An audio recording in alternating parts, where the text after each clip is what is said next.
আমার ভাইরা, হযরত ইউসুফ আলাইহিস সালাম বিনিয়ামিনকে কাছে নিয়ে পরিচয় দিলেন তার ভাইদের সামনে। কোরআনে কারীম বলছে, ক্বালা আনা ইউসুফ ওয়া হাদা আখি قد من الله علينا إنه من يتقي ويصبر فإن الله لا يضيع أجر المحسنين। আমি ইউসুফ আর এই হচ্ছে আমার ভাই। আল্লাহ আমাদের উপর ইহসান করেছেন।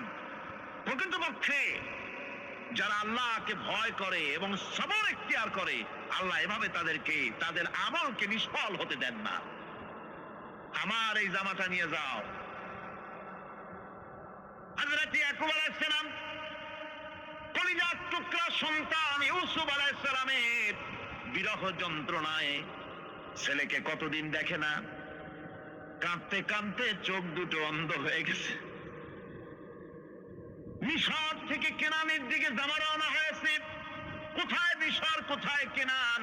জামা যখন রওনা হয়ে গেছে, হযরত ইয়াকুব বলতেছেন, আমি যেন আমার ইউসুফের গন্ধ নাকে পেতেছি।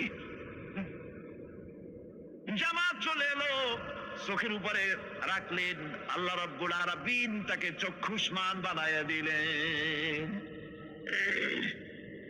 ভাইরা আমার, পয়গম্বরেরা সবর করে গোটা দুনিয়ার মানুষের সামনে দৃষ্টান্ত সেট করেছেন সবরকারে ঘর।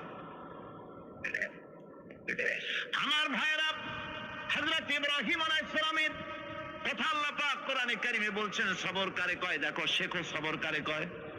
আল্লাহ পাক বললেন, ইব্রাহিম তোমার বিবি আর তোমার নবজাতক এই সন্তানকে রেখে আসো মক্কা নগরীতে।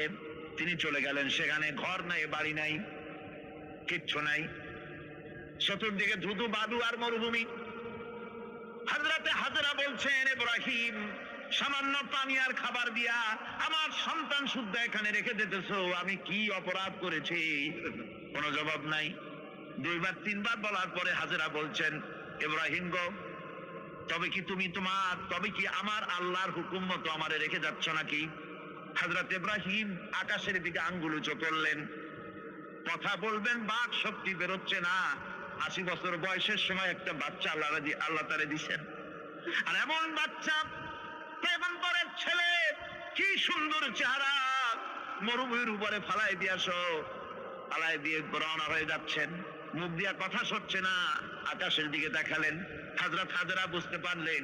হযরত হাজরা বলেন, ইব্রাহিম কোন চিন্তা নাই, নিশ্চিন্ত মনে বাড়ি ফিরে যাও। আমি আমার আল্লাহর উপরে এতটা ভরসা করি, আল্লাহ